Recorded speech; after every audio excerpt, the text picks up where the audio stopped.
hot, but maybe our tolerance is lower. Yeah. It's always kind of shocking to me when it decides to finally be summer in the Pacific Northwest, because Right. it's so gloomy for so long. And then all of a sudden it's like, hello, 90 degrees. Yeah. Yeah. I Well, had no idea. Oh, go ahead. happy Monday, everybody. It's Monday, July 8th, and we're live on YouTube, Solid Ground live stream. We were not here last week. We were here pretty faithfully every Monday. I think, how many have we missed? Maybe 3 ever, taken a break 3 times since we started this. Very often. Not very often. Yeah, Ninja Kitty says there will be no more Mondays off, girls. Hi, Helena. Hi, Ninja. It's good to see you guys in the chat there, and welcome. And we have today with us Ellie and Eliza from DiAG, Democrats for an Informed Approach to Gender. So I'm really excited for this conversation, and we'll jump into that. But Deborah, do you want to start us off with the intro to Solid Ground? Sure. And I'm just announcing I have vocal fry for all of those who don't Who will like be it. offended? Solid Ground is a peer support community for anyone concerned about the imposition of critical social justice or other authoritarian measures like COVID mandates in their workplace, university, children's school, or community. We offer weekly online peer support groups in which members share ideas, thoughts, and support for how to navigate the impact of these ideologies and answer the question, where do we go from here? You can join one of our groups for only $5 a month. To find out how to join our community, please visit solidgroundsupport.com. And please note, Solid Ground does not provide psychotherapy or legal advice, and nothing we do should be construed as such. Georgina Whitby says it's Tuesday at 3 a.m. there. So are you in Australia, perhaps? That must be somewhere like that. You're a night owl. Thank you for being here. So, DiAG, I am really excited to hear that, to know that there are groups like this trying to put some sense back into a lot of our more left-wing politics that have seemed to go off the rails. So bringing some sense back into the conversation there. I think a lot of people that I've spoken with, myself included, have felt like we were once aligned with the Democratic Party and have been completely alienated from where that party's politics have gone. But it's not enough to just flee, because where are you fleeing to? I mean, as things become more and more polarized, everybody kind of loses out. Everything becomes more unbalanced. So it's great to hear that there are people working on this and trying to inject more reasonable dialogue into left-wing political conversations. And so thank you so much for being here, Ellie and Eliza. Oh, thanks for having us. Glad Happy to be here.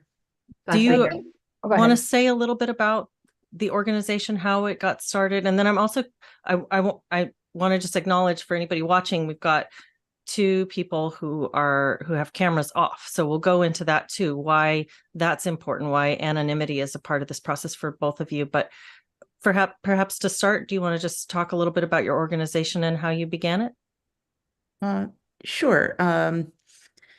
It began because I have a child in this, and when I started to see the reality, I started out as kind of all, most good liberals do, as affirming, and I had somehow gotten the word that I needed to affirm. It was crucial that I affirm, and that I should get my kid quickly to a gender clinic.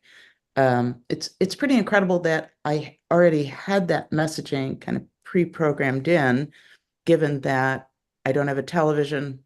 I listen to, I think I just listened to NPR mostly, and but still that message was loud and clear. And at the time, I was having some pretty serious. I was in chemo for breast cancer, and so I was what I would consider off my game. But once I started to poke around and do some research, I quickly realized, this was not okay, what was going on. And there were serious problems with it. And I had assumed that there was some big, powerful group or groups fixing this. They were taking it on. I was pretty naive in the beginning. I thought, oh, this is just a miscommunication problem. This is going to be no problem to kind of right the ship. And I think you find out pretty quickly that that is not the case. There's no cavalry coming to save your family. And so after about a year and a half of navigating all this, I realized that the parents were the cavalry. We were it. There were obviously people who were doing lots of different things on different fronts, but in terms of the Democrats who were clearly promoting this and supporting it, there really wasn't an organization, and things were pretty kind of locked in. So I wrote what I jokingly called my manifesto, and I contacted, the moms that I knew from support groups and other connections that I'd made, and asked if anybody wanted to do this, and got a small group of people, and it's just built since that point.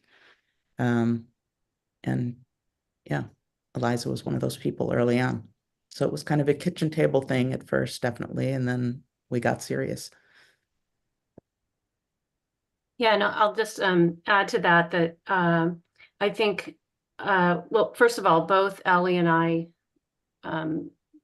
lead parent support groups. So we have a really strong network of parents who have been or are living through this with their child. So I think that was sort of the foundation of how the group originally started. And for myself, when my daughter started down this path, like Ellie, I was originally believing that this was sort of an innocent a rejection of regressive sex stereotypes, and again quickly realized this was something I couldn't even, it was like I didn't recognize the world around me. Suddenly people that I thought were rational beings were claiming that a man could become a woman, were advocating for interventions that would sterilize children. And I've always been an activist. And so it was sort of a no-brainer to me. I mean, when you lose your child to this, you sort of have two options, like hunker down and try to survive, or kind of come out fighting. And I think I tried to come out fighting, I guess, and DiAG is part of that. I just don't want one more child to end up having irreversible medical problems because of this ideology. And I have always been on the left. I've always been so left that I was left of the left. And now I don't recognize my party anymore. They seem to abandoned women's rights and science. And I think, righting the ship, like getting the ship going in the right direction again, is what we're trying to do. And I don't have a good sense of if that's going to be successful or not, but I think we have to try. Yeah, it's it feels like a moral imperative that once you know what's happening here, and you've certainly, when you've kind of witnessed it firsthand, you see what this does to young people and how it destroys families, and the harm, the kind of horrific, it's such the harm to these young people is so monstrous that to turn your back and say, well, I'm just not going to think about it. That doesn't seem, that shouldn't be possible. It explains a lot of atrocities in our history, I think, but in a way that I could never have imagined, right? You always say, like, well, how could the Holocaust have happened? Didn't people know? This is a little window, our little current window into how atrocities happen, how people manage to put their heads in the sand or force themselves to believe something that is irrational, or just naturally by some strange pathway, take on irrational beliefs.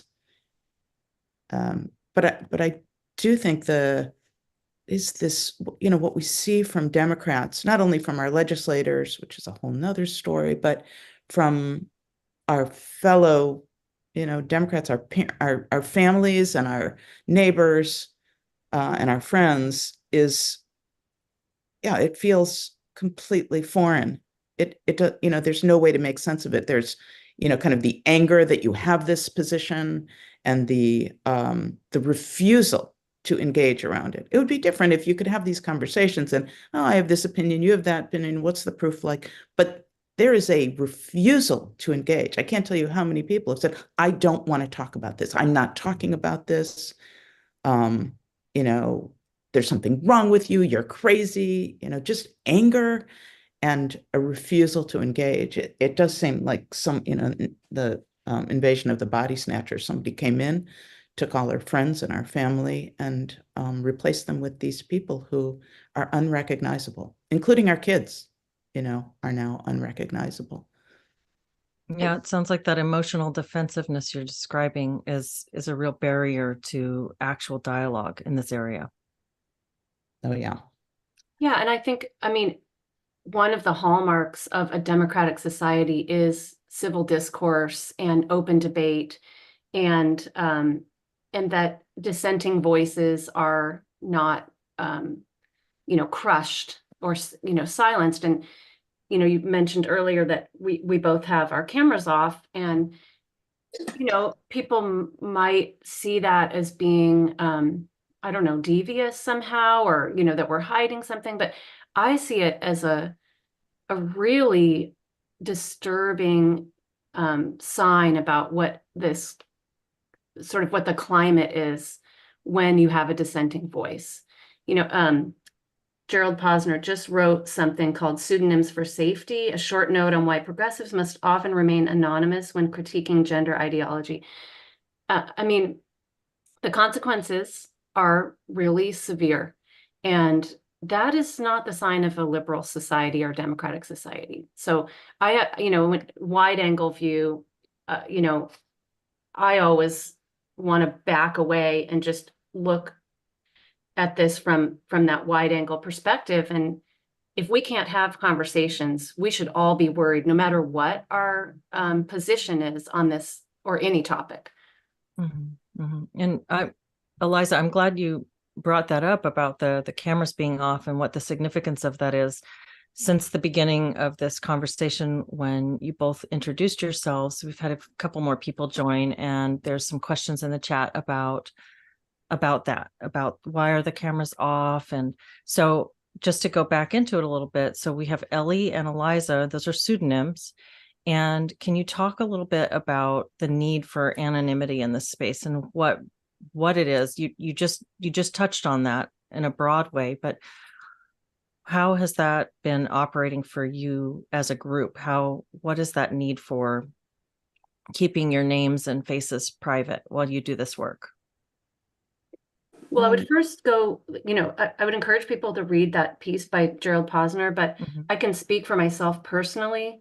I have a daughter who was captured by this ideology. She left our family, she medicalized, and has not spoken to us for many years.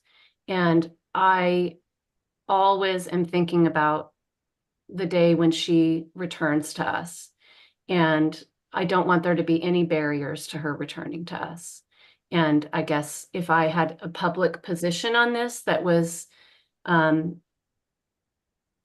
she found, I think it would put up a block. Just not that there aren't already blocks. She knows what we think, but to have taken a public stance, I think what she would feel was a betrayal. And so I try to see things from her perspective a little bit. And I, my goal is always to mend the relationship when she's ready.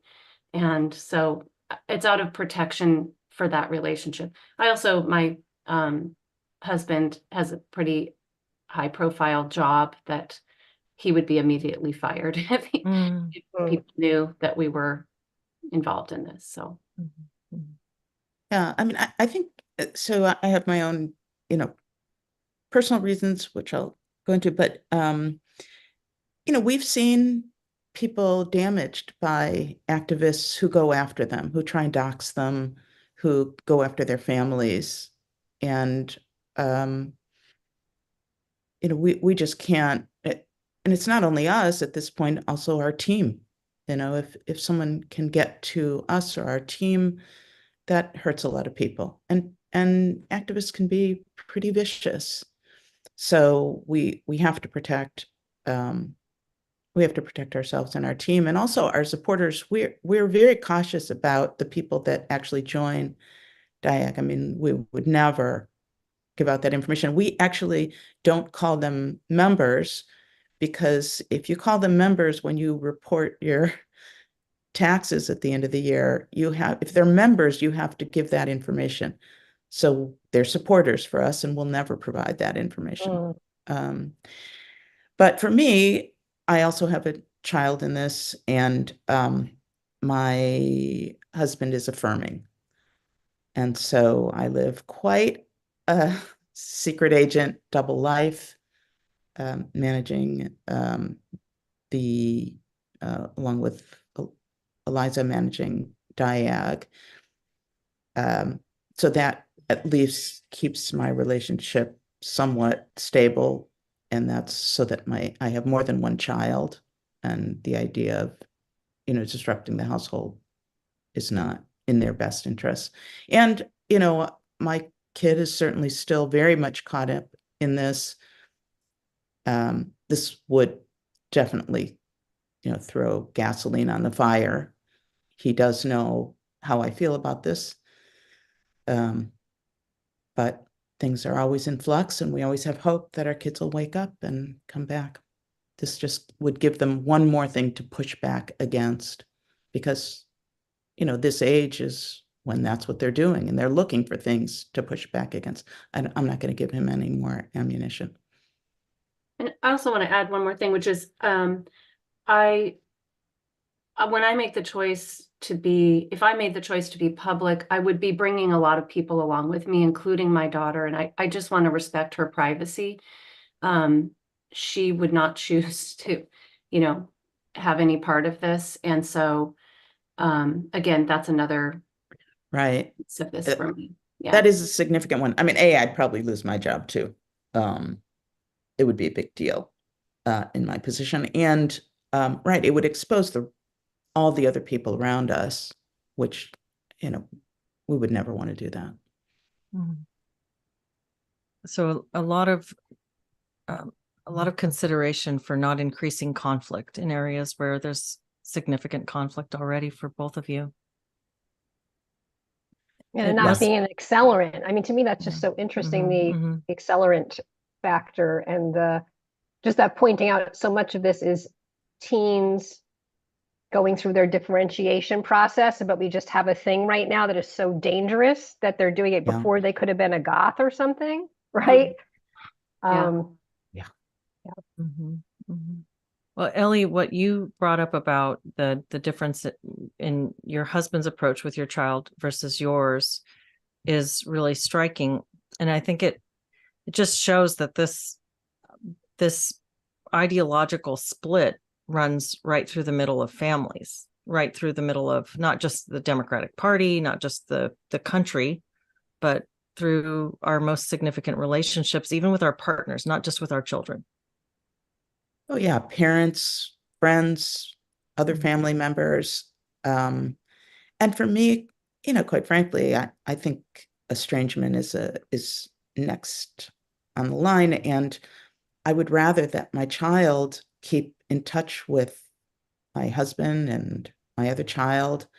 I'd rather that he have some ties to the family. If, I'm willing to sacrifice that in order to know that he's safe and okay, and that he has some ties to family rather than just, leaving all of us. So, um, yeah, it's hurtful and it's tremendously sad, but important, crucial. Eliza, I think it was you who used the phrase about how this is doing so much harm to young people. It might have been Ellie, but I think it was Eliza. And that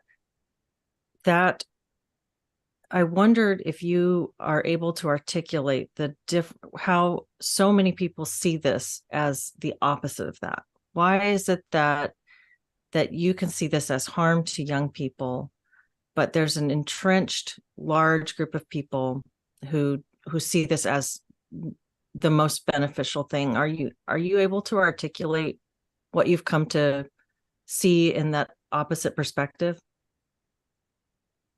Well, I've made guesses, I can't get inside people's minds, but I do think that um, it's tied into people's sense of themselves as a good person.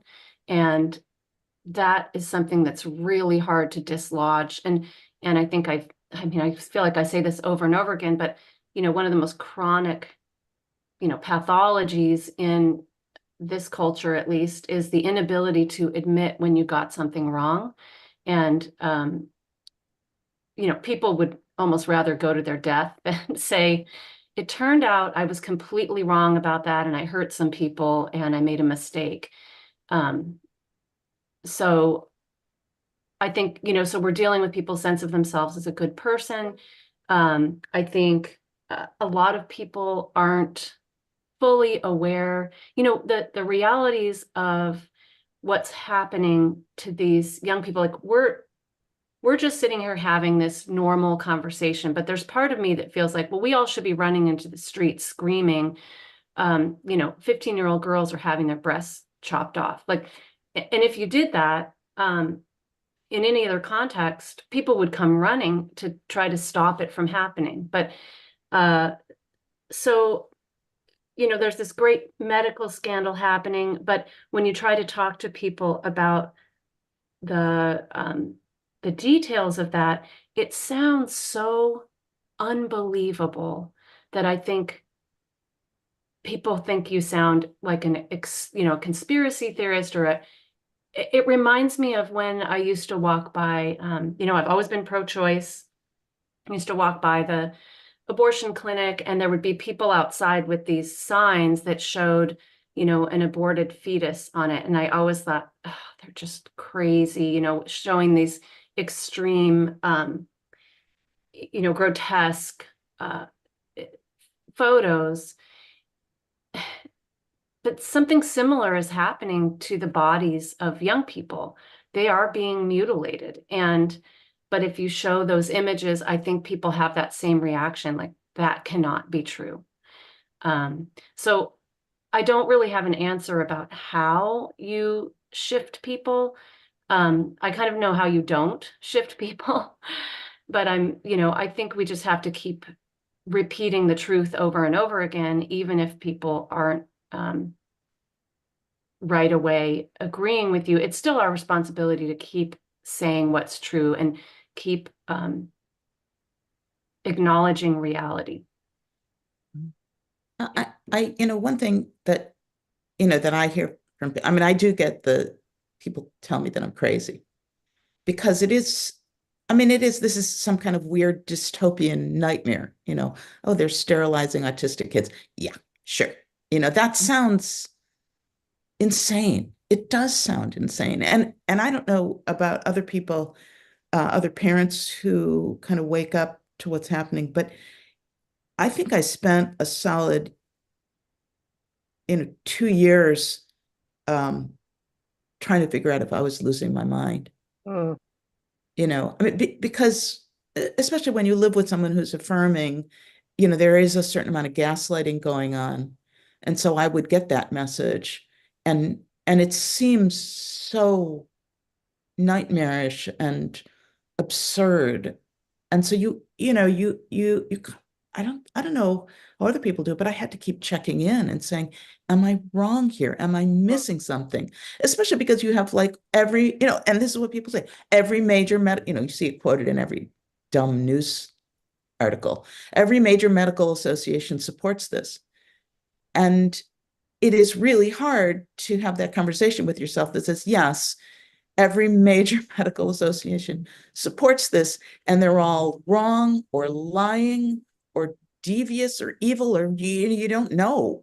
I mean, there's certainly reasons why they'd want to protect their own in this, but you have to kind of accept that you're not the crazy one. And when I finally found this, this parent support group that now Eliza and I are, uh, we have sessions of our own. And I could ask that question, am I crazy? And to have people say, it's not you, you're not crazy. I mean, it's such an immense relief because, I'm an exception. I would call myself kind of exceptionally rational. I've always been very, you know, a science nerdy type person. I look at evidence and I'm in public health and I'm very, I don't believe in it, quite frankly, anything spiritual. And you, so you look at this objectively and you say, is this what it feels like to lose your mind? Those are scary moments. They're terrifying because, you realize, well, what is it like for people who are losing their mind? Do they believe things that no one else believes? And people tell them, no, no, no, that's not what reality is. So, you have to deal with the gaslighting and find people who are rational and clearly knowledgeable and hold on to that until you can get your bearings in this. But, so we have to blame the media for, feeding people misinformation. So, for people who don't get it, I mean, they've been in, this has been kind of fostered, right? We have our icons, our liberal icons like John Oliver and Jon Stewart. When you see John Oliver make fun of your take on this, if I wasn't as steeped in this, I didn't know what was going on, it would just be like everything else John Oliver says. It would be, seen as wise and um, factual. So I think there's a lot of reasons there's less reasons for people to see the reality of this than there is for people to not get it. Unless they have a kid in it, or unless it Right. touches Yeah. their lives somehow. And the other thing I think we can blame the media for is for making this a polarized issue, a left-right issue, because it's Yeah. not. Yeah, and that's another, I guess, effort that we're making is to depoliticize this issue because it's not it doesn't need to be positioned as a left or a right issue at all. Everybody who cares about young people should and can acknowledge reality, acknowledge that we shouldn't be taking away kids' ability to, well, uh, to have a healthy body, an intact, healthy body. And Yeah. Ellie, when you mentioned John Oliver and you mentioned that kind of comedy, that there's that really derisive, condescending, mocking tone that puts, if you're not on this side of it, you're an idiot. Like Yeah. you're a loser idiot. We can just dismiss you. We can mock you. And that ties right into what Eliza was saying about how people are so unable to admit that they got something wrong. It's because how do you go to that side if that side is the idiots? How do you turn from your group of people and accept that now you're going to be completely mocked? So it creates this really strong social guardrail against defectors. Because how do you raise your hand and say, hey, well, maybe I have a question about that, if just asking that question puts you in the camp of the completely dismissible? Oh, yeah. And, I used to find John Oliver and Jon Stewart hilarious. Oh, my God. And now I listen to them and I think, no, you guys are just smug, kind of Smug. jerky, Yeah. unlikable, because now I can see that the only reason they're funny is if you believe they're true, that they're right. Mm-hmm. If you're not sure that they're right anymore, they don't come off so funny. Mm-hmm. Um, but the Also, I idea think, that, yeah, go ahead, I Eliza. just think there's so many rewards to be reaped by staying on the liberal, quote unquote, liberal party line. You've got your social capital, you get to keep all your friends, you get to keep your job. You're not, ostracized. I think, Leslie, you calling them defectors, really makes sense. So a defector, generally gets, there's not a lot of rewards for that. There's a lot of punishment actually. So what is people's motivation? How do you motivate people to give up all their social capital and give up their friendships and endure being called a bigot? And I don't know. I think if we had the answer to that, this would be turning around a lot faster. I do think there's a huge percentage of people. I mean, I don't think we would have formed DiAG if we didn't believe, and we could be wrong, but that there's a really large percentage of people who really don't buy into this, but are afraid to speak up. So um, we want DiAG to sort of provide cover for those people, safety in numbers, and that you don't have to be pegged a right-wing bigot. You can say, no, I'm a Democrat who believes in biological reality. Yeah. And the other thing that Eliza brought up is this idea of the polarization and the tribalism. The tribalism is another key factor. That right now you cannot agree with anything that a Republican says, because the minute you do, you are a MAGA bigot. I mean, it's incredible. I mean, you see, I used to engage in this stuff on Twitter before DIAG, uh, and it was outlandish. The people could no longer hear an opinion that didn't align and accept that there was anything worth discussing. And if you said you were a Democrat, they would call you a liar. They'd say, prove it. It's like, what, you want me to send you my voter registration card? What possible proof could I have for you? It just was shocking. But I think this is another big problem, that people don't want to be pegged as a Republican, which translates to a Trumper, a MAGA Trumper. You know, that that everything is so black and white now, that really keeps people in their camp in a way that is incredibly destructive on all fronts. We can't have any conversations about things. We can't have a normal functioning government when this is the political situation. But that's again, media played a big role, because media was about generating clicks and business, and Trump was magic for left-wing media or mainstream media. You know, I I I This is one of the imagine, reasons. Oh, yeah. sorry. Go ahead. No, just I imagine that the dollars started flowing into the New York Times and Washington Post like, nobody's business. They probably were like, oh, it's raining money. We got to keep this up. And they did. And it really shut down any kind of normal investigative journalism. Yeah, Well, it's this funny, is just on that note, just really quickly, yeah. I've noticed in the last several days that people are starting to say that the New York Times is right wing because they're saying maybe Biden should step down. I mean, it's like, it's just getting Yeah. absurd, Yes. Yeah. like they're like, oh, it's right. No, it's actually selling something that's true. This is why I love Peter Boghossian's question. Is there anything that you believed 10 years ago that you don't believe now? Mm. Just getting people to, acknowledge the fact that our views do shift over time. And you can be really certain about something at one point, and then you can change your mind later because you've gotten new information. And it's one of the reasons I think I'm like obsessed with watching shows where people evolve and change.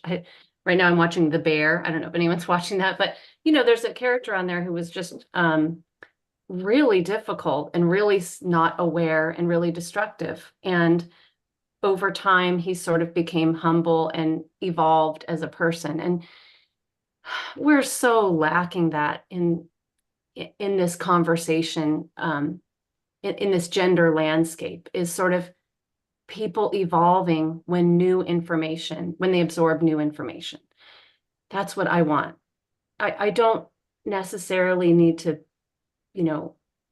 punish everybody, because I think a lot of people fell into this by accident. I was on board with it at first. I didn't know what I was agreeing to, and we have to give people sort of a golden bridge to an exit ramp of some kind that's possible. And so I think that's what I'm wanting to see, is more conversations about when new information presents itself, can you shift your way of thinking? Can you even hear someone who disagrees with you? Yeah, the thing is that it works both ways. And I would say, and seeing my husband and talking to people, is they believe that our way of thinking is the old way of thinking, that sex is that they have discovered this new thing, that sex is not binary. It's so complicated because look, you have, XXY people, and look, that just changes everything. So they feel like they have discovered the new way of thinking, that we're old fuddy-duddies who believe that sex is mutable and binary, like how silly that backward thinking was. But then they can't move from that position because they've got the world, you know, supporting that. It's like they go a little bit, but then they can't back or move forward with new information. That's what's confusing about it. It's like they're willing to accept these absurdities, but they're not willing to accept kind of the rational next thought process. And I've always found it kind of interesting. So I'm a graphic designer, I'm a creative type. And for a while, I was really interested in what makes people kind of makers, what makes people driven to make things or create things, like what sets those people apart? Because it's obviously not everybody shares that drive. Um, and this is similar to me. Like, what is it about the people who can stand up and say, yeah, no, that's not a thing. That doesn't make any sense at all. And let's think about that for a second. Because it's a subset of people, right? And it's not based on intelligence, I don't think. I think there are intelligent people who somehow allow themselves to believe this lunacy. So what is it? I find that kind of personally kind of fascinating, because I think, that might help figure out, like, well, what does it take to change those minds? What does it take to change those people? Because evidence doesn't work. What works? Mhm. And it seems to have something to do with personality characteristics, but also experience with things, because we see people who will be willing to be skeptical and question certain things, but will fall into groupthink on other things. Yeah. So I think that's a really complex and interesting question that you're asking.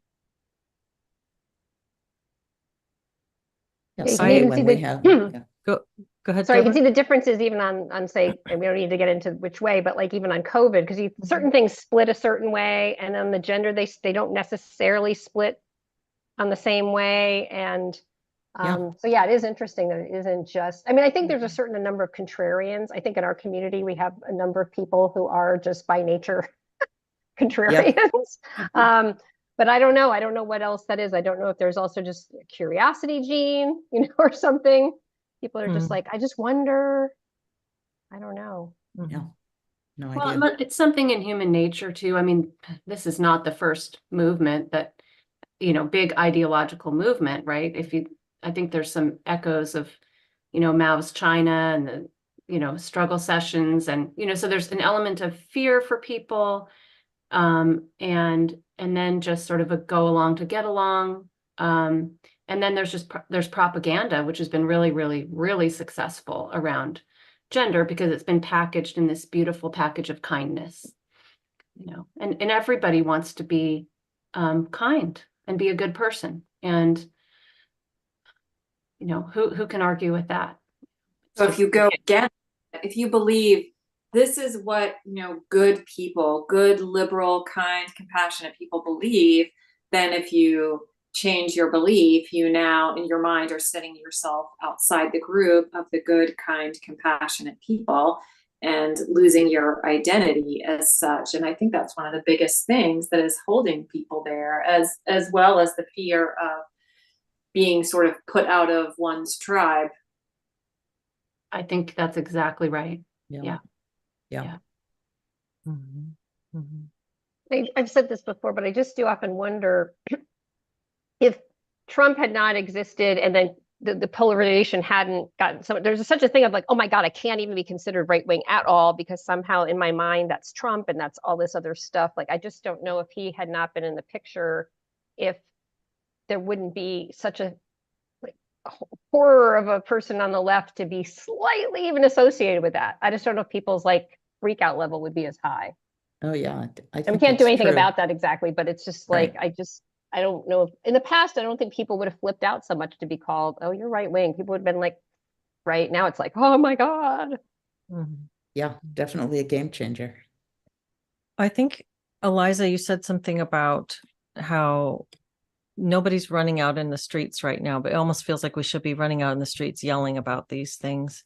And I saw this video on Instagram. I have this love-hate relationship with Instagram. I keep canceling my account because it sucks my time, and then I go back to it because I have a lot of friends and family that use it. And then I find myself immersed in like a bunch of recipe videos and exercise videos while I'm not cooking or exercising. And so it's the silly thing. But there was this video that popped up on my feed, and it was a bunch of people doing a scare prank to their partners, or their loved one, or their family member. And I thought it was a really interesting. First, I thought it was hilarious, and then I'm watching it, and I'm like, this is really a fascinating encapsulation of a social psychological phenomenon. Because what these people would do is they would go up to their friend or their wife or whoever, and the other person is occupied doing something. Maybe they're cooking in the kitchen, or maybe they're sitting on the couch reading or something. And then the pranker acts like they're terrified of something all of a sudden. So they start like screaming and waving their arms, and they throw something, and then you watch as their partner, their unsuspecting person who they're pranking, freaks out too, and then often freaks out even bigger. So they throw their phone or the ladle that they're holding or whatever, and they scream and they look genuinely terrified, and then they run around, and sometimes they just run right out of the room. And to watch it is quite hilarious because you know it's a prank, and so you're laughing because this person is acting crazy for no reason, and it's just really cute and funny. But isn't that also interesting? It's something that's kind of beautiful about the way that humans work, and that they're taking advantage of a trust that we have in each other. When you trust someone, when you've given someone or a group of people a certain measure of trust, when they start to get really emotional about something, when they have a big reaction to something, you trust them and you go in sync with them. You synchronize your feelings with their feelings. And so I think a lot of what we've seen from the other side, they're the ones running out in the street. There's a lot of passion around this issue. There's a lot of, why don't you help these kids? You don't love these kids. You don't care. You want them to die. So there's this big inflamed emotional sort of ask or presentation that when you trust these people, when you've given them your trust, you're inclined to go along with that. And if somebody is to walk in on that scene of the guy freaking out and then just very calmly explain, so sir, she's actually just pranking you, there's nothing there, I just want you to know this is a TikTok trend right now, and there's nothing there. And if you explain this to the guy who's in the middle of his freak out, he doesn't have time to listen to you because he's in his emotional state. And I found this to be such an interesting little like mini encapsulation of this broader social psychological phenomenon that's going on right now, where those of us who are trying to say, hey, maybe we should just have a conversation about this. I think you're not seeing all the facts. I think you're thinking about this wrong, are talking to people who are very much in their emotional brain. Oh, yeah. Yeah, that's Yes. a great point. It- And yeah, sorry, you know, the thing about it is that that you know, the freak out aspect in this is very much tied to the hyperbolic language that is used, right? Life-saving care, Genocide. genocide, Yeah, right? absolutely. Genocide. You're trying to erase, you know, you want to kill. I mean, you know, you want to kill trans people. You want to erase trans people. I mean, that it's kind of brilliant, you know, and I don't think it's accidental. You know, I think this is very strategic. But, you know, even the idea of the trans child, right? I mean, just saying, oh, they're trans child. Most people will believe that a child was taken for a medical exam, they ran the tests, and the assessment came back, oh, you know, Mr. and Mrs. whatever, your child we've determined is trans, and we're going to prescribe, this is the carefully thought out and tested medical regimen, and then, you know, at some further out date when we're all mature and we can have these conversations, your child may opt for surgery. I mean, I think this is what people really believe happens in a doctor's office. You know, they have no idea how far from reality that is, you know, how completely wacky this is. Yeah. Well, okay. So first of all, if anyone ever did that scare, what did you call it? It's like a prank, I guess. Scare prank to me, I would be so angry. Yeah, I so think that is like very mean because I don't think my nervous system would recover from that, right? No, I mean, and the trust would be hard to earn back. But it yeah. does say that fear is contagious, right? There is a sort of a contagion aspect of this movement, and also it makes me think of, you know, Jonathan Haidt's The Coddling of the American Mind, that we are so afraid that somebody might feel uncomfortable or sad.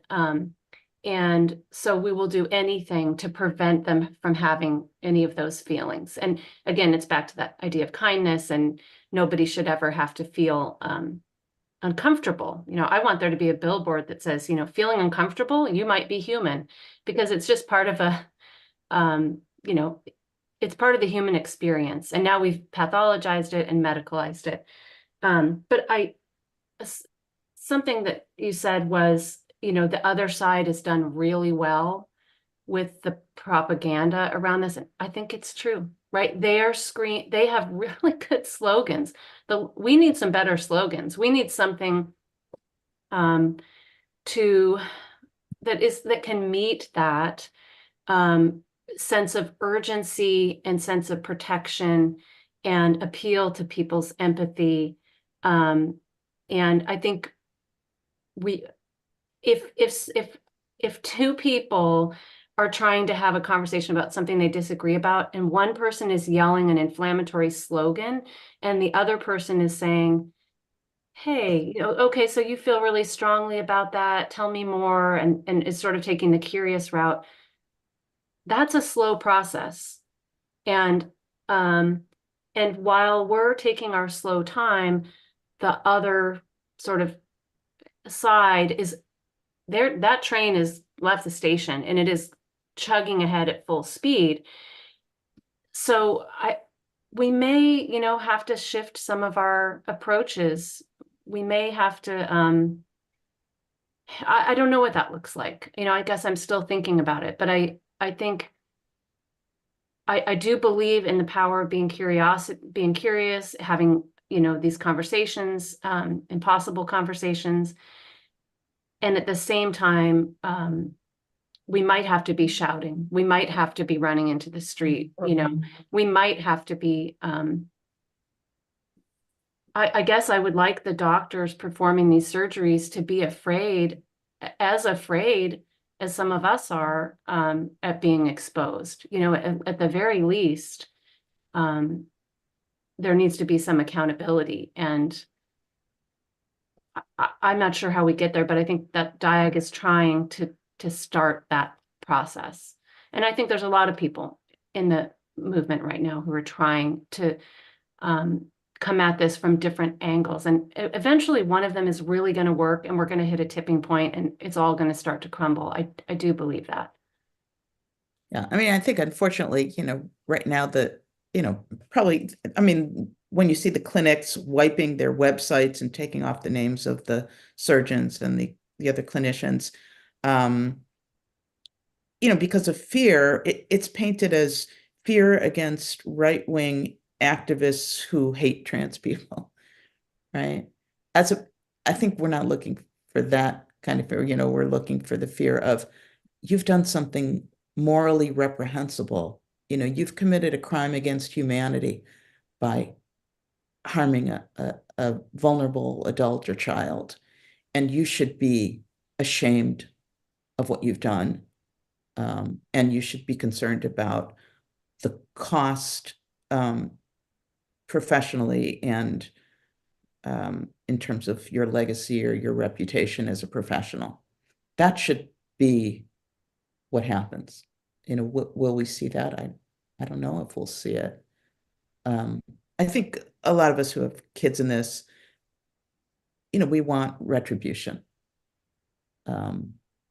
because we see the damage, the Or Carrie destruction. Dansky says, the reckoning, like there needs to Yeah, be a the reckoning reckoning. at some point. Exactly. Yeah. Yeah, she's dead on this. There needs to be a reckoning. And I don't know if I think it's dubious, that that's going to happen. But really there needs to be, because the level of destruction is so extreme, not just to these young people or to these adults who are harmed, medically harmed, but the destruction of friendships and families, to our social structure, to the idea that somehow you're going to legislate what people think and say and make it a crime to believe reality or make it an offense, some kind of a legal offense to say, um, what's real. No, you're not a woman. You're a man, and I have a right to say that because it's based on biology. That's just true. So, yeah, will there be a reckoning? I don't know. I sure hope so. It seems to me that we also tend to lose sight of the fact that a lot of these are in human nature. A lot of these social phenomena happen over and over again. It's not a left-right issue. The first time in my lifetime that I felt like I saw this same thing happening was in my early 20s when we had after 9/11, we went and bombed Afghanistan and then Iraq and pretended like there were weapons of mass destruction. And anybody who was watching this could see that it was a fraud. But I mean, if you're really paying attention, it looked like people were completely being hoodwinked and believing it. And I had my jaw on the floor. I lost faith in at that point it was party politics to me. I thought it was the Republicans were bad guys. And so clearly, because we Democrats could see through the farce that they were putting into place, and then not just harming a bunch of people through surgery, but actually going and bombing and killing people, killing lots and lots of people in the name of something that was so patently false, as far as I could see it. I thought this was when I decided I was a Democrat, because the Republicans were evil. And now we see, this is just like this human nature. We have this ability to fall for these things, and these people can exploit this emotional, I guess, tribalism, as you guys are talking about it. It's just so fascinating that we keep perpetuating these cycles. And if we study history and we're only studying the substance of the events, and we look at that, then we gird ourselves against that same thing happening again, but we forget to study the processes. Mm-hmm. I think that is so important. And I would love to see like the DEI programs in schools be replaced with philosophy, where you talk about what are some of the qualities and patterns in human nature? what should you be on the lookout for in your own thinking? And where might you be wrong? I mean, it would just Mhm. be really well, we can fantasize about that, I guess. Yeah, what replace all that garbage in the schools, all of the gender lunacy with critical thinking classes and mandatory debate. I think Yeah. mandatory debate Mhm. is because it's important that young people learn how to think critically and to view things from all sides before making, coming to a conclusion. That's one thing that I see that's particularly painful with young people is they're they have the internet available to them, and so much is vicarious.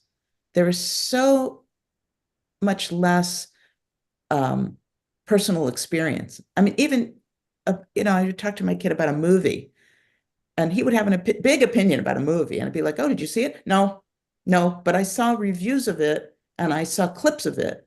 It's like, God, it's a movie. Watch the damn thing before having an opinion. You might like it, but it's gotten backwards, right? It's gone the wrong direction. People are having less experience and forming bigger, stronger opinions based on that minimal or non-existent experience.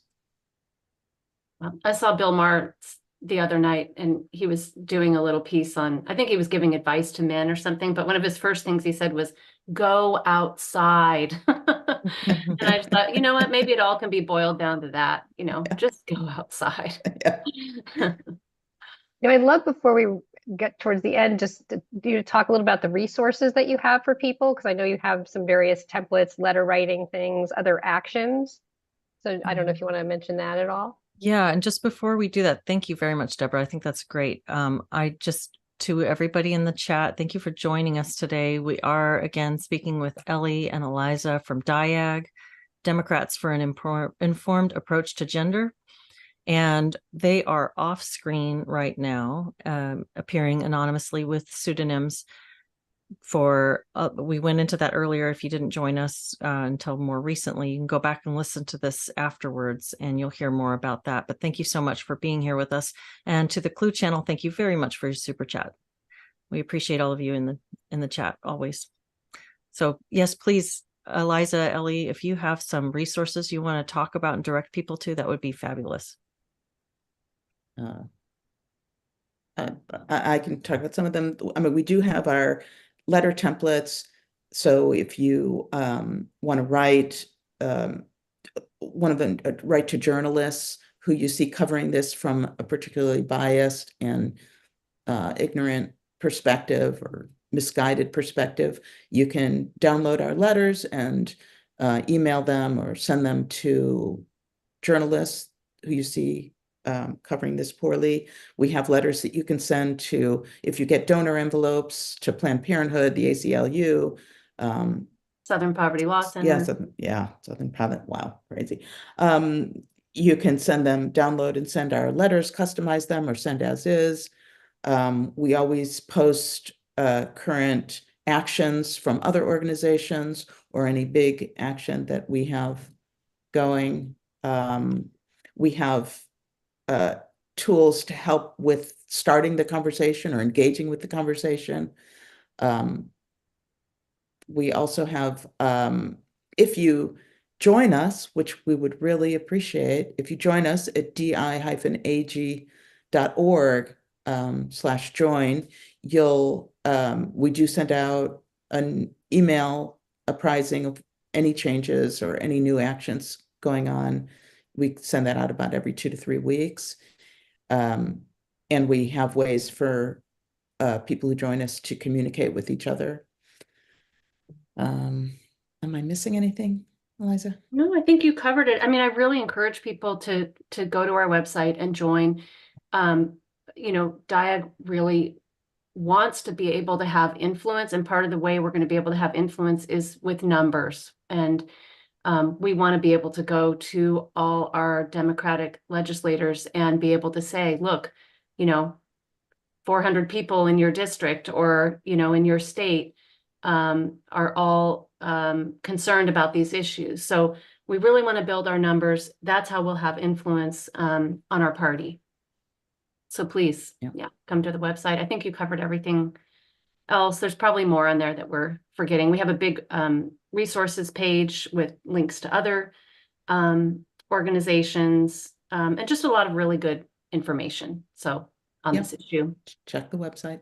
You also have some good merch. I was looking at your merch, and we do have new merch. You got the caps like "Make Democrats Liberal Again," and "Peaked Democrat." Those were two that I saw that looked really good. Yeah, I do like our merch, and especially if you're going to go to a town hall or you're going to go to any other political event where you're going to ask questions, wear a DiAG t-shirt, show that you're a Democrat, get some friends to go so that it's not just you. So hopefully they'll be useful to people. Yeah, and good conversation starters. We do have sort of guidance for sort of a script on the website if you are needing help with questions to ask your elected officials, or when someone calls you asking for donations, we provide some good responses. So that's there too. Yep. Thank Thank you.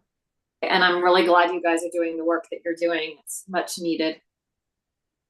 Thank you. And thank you so much for having us on. Great conversation. I'm so glad you could join us, and perhaps we can have you back on again at some point. If you'd like to come back, you're always welcome. It's great to be able to speak with you about these things and have these conversations. Thank you. Thanks so much. Thank you. Yeah, we'd love to come back anytime.